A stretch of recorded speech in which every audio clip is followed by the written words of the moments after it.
Minimalism is a lifestyle that emphasizes keeping only the most essential things in your life.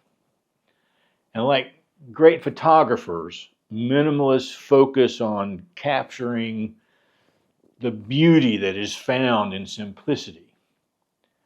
And today I want to talk about 7 habits of highly effective photographers that have inspired my minimalism journey.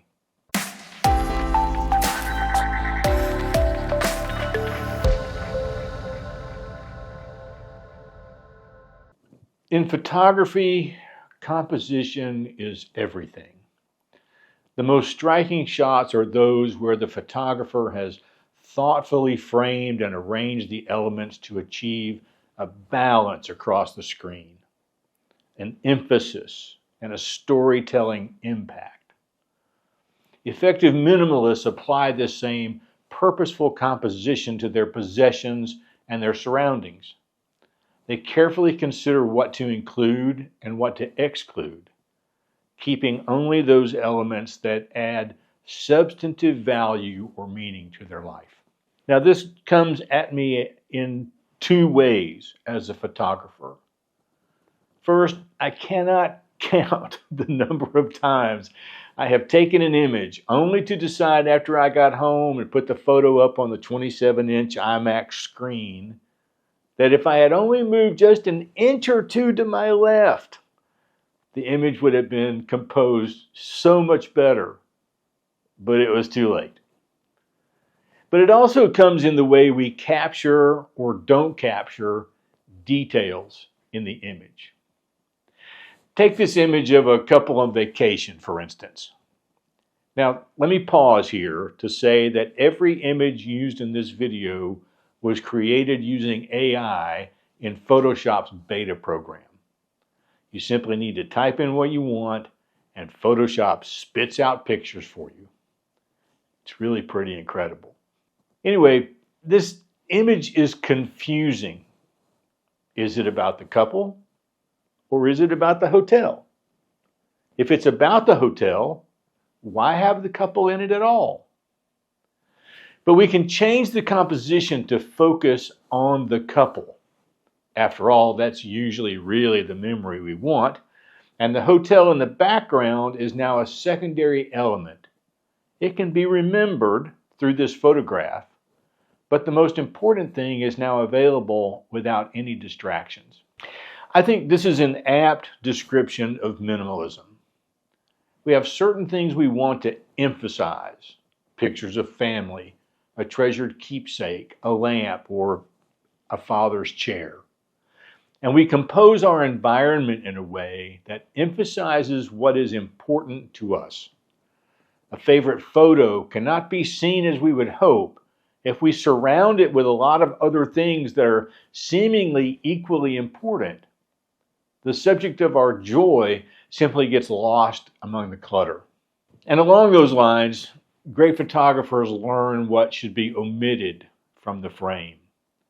They don't try to cram every possible element into a scene. And in the same way, minimalists recognize that not everything deserves a place in their life. They let go of clutter, they let go of distractions, and they let go of excesses that don't enrich their experiences. By removing the unnecessary, they can better appreciate what remains. This image of a bird is extremely distracting because of all the branches and limbs that surround it. But if we can find a composition that removes those distractions and allows the beauty of the bird to come through, then we have something we can truly enjoy in a photograph. And maybe we'll want to print it, and maybe we'll want to hang it on a wall. But not all distractions are so big and bulky like the limbs in that first picture. Sometimes they're small and almost invisible, but once they're seen, they just simply overwhelm the view. In this image of a waterfall, for instance, there are distracting branches and leaves that ruin the beauty of the waterfall running over the rocks. Now, my preferred method is to remove those things in Photoshop. It's pretty powerful. I can surround it, tell Photoshop to fill it, and you never know it was there. But I have a photographer friend named Ron who has tools in his backpack to cut down a distracting weed if it's in the middle of his composition. And then he doesn't have to worry about Photoshop. Even the most beautiful image can be destroyed by just a little something or other that simply should not be in the frame. And minimalists do the same. We don't just look at the big branches that are in the way, we look for the minutiae as well. Even the smallest of distractions can take our focus away from the beauty we're trying to create in our environment. And this is one of the reasons why we declutter, and then we just sit with it for a while, and then we declutter again, and we sit with it for a while, and then we declutter again, because we are always finding those little tiny things that are still in the way. In visual arts in general, photography specifically, negative space is the empty space surrounding the subject. It's not just a blank background, but that empty space becomes an active element of the composition. This coffee cup is an example of what I'm talking about. In this first image, it's lost in the clutter of all the other things around it. We don't really know if it's supposed to be the main focus or not. But in this image, where we have allowed negative space in nearly a third of the photograph, the thing that stands out is this single cup. It's clear it is the focus, and it's clear it's where our eyes should go immediately in the picture. Highly accomplished photographers use negative space like this to create visual breathing room and to direct the focus of the eyes. And in the same way, minimalists appreciate the beauty and the stillness of empty spaces in their homes and their lives. They don't feel the need to fill every void or cram full every shelf. The negative space in an environment allows us to see what is supposed to be seen. A skilled photographer would rather have a few extremely high-quality lenses than a bag full of mediocre ones. When I was starting out, I bought every cheap lens I could find. I wanted them all. But over time, as my skills improved, or at least I hope they're improving, I realized that the single most important piece of equipment I could purchase is a really good lens. And those things are dang expensive. Now, I have 7 lenses in total at this point. That's it. And I have my eye on a new one, which means I'll probably have to choose which one of these 7 to let go. But there is a holy trinity of lenses that should be the starting point for every photographer. Just 3. That's it. A wide-angle zoom like the 15-35, a mid-level zoom like the 24-70, and a long telephoto zoom like the 70-200. That will cover every focal range most photographers will ever need. And from there, everything is either specialized or just for fun. Effective minimalists apply this same logic to their possessions. Instead of an abundance of things, they carefully opt for fewer things of exceptional quality that will stand the test of time. And when everything you own is high caliber, you need fewer things overall. Now, I'll let you in on a little secret here, and that is that most photography is just waiting. We wait for the fog to appear. We wait for the sun to come up. We wait for the shadows to fall just right. We wait for the flowers to bloom. We wait for the rain to stop. We just wait. I did a video on my photography channel a couple of years ago where I was changing my street photography style on a trip to London from what I called hunting to what I called fishing. And in hunting, I'm constantly on the move. I take a quick shot of whatever I find interesting and I move on to the next space. But in fishing, I find a spot. It has the composition I want. It's got an interesting storefront, or it's got this large swath of sunlight in the middle of dark shadows. And I wait. I wait for something or someone to come into my frame before I snap a picture. And I'll be honest, waiting is always better. And just as photographers might well wait for hours to capture the perfect moment, minimalists understand the importance of patience and persistence in crafting a meaningful life.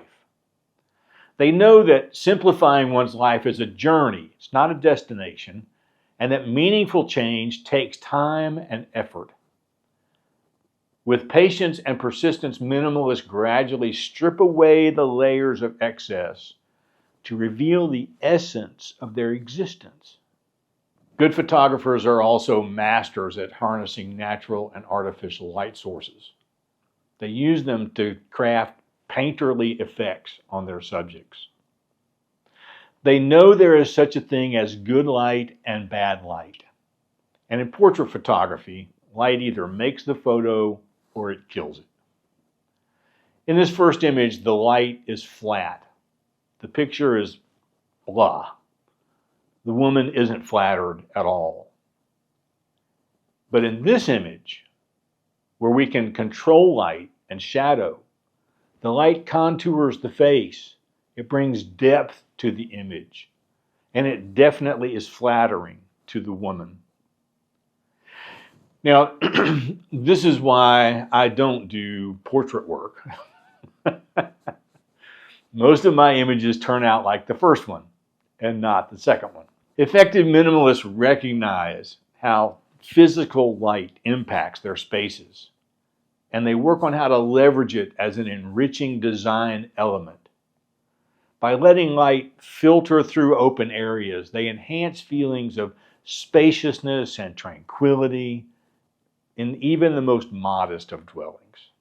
The most striking photographs, I think, have a very clear subject that grabs and holds the viewer's focus. The photographer has carefully decided what to keep sharply focused in the image and what to let softly blur in the background.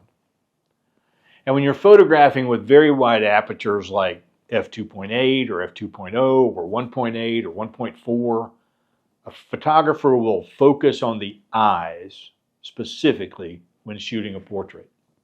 The plane of focus, this area, if you're going front to back as you're looking at your subject, the plane of focus at these apertures is so razor thin that even the ears will be out of focus just behind the eyes. And when it's right, it's striking. This portrait of a man with his eyes perfectly focused makes a fantastic portrait. But if you get it wrong, and you let the mouth be in focus, but not the eyes, then the entire thing is just messed up and worthless. Highly practiced minimalists apply this same prioritization to their lives. They zero in on the core values they hold. They zero in on relationships, and they zero in on priorities. They let the rest just recede to the background by removing non-essentials that could distract them from what truly matters most in their lives. In many ways, minimalism is an art of omission and emphasis, much like compelling photography. By composing their lives purposefully, omitting things that distract them, finding beauty in empty space, favoring quality over quantity, practicing patience, leveraging light, and continually refocusing on their essential priorities, highly effective minimalists capture the simple grace of lives that have been edited down to just the most meaningful elements. Thank you for watching. We'll see you again soon.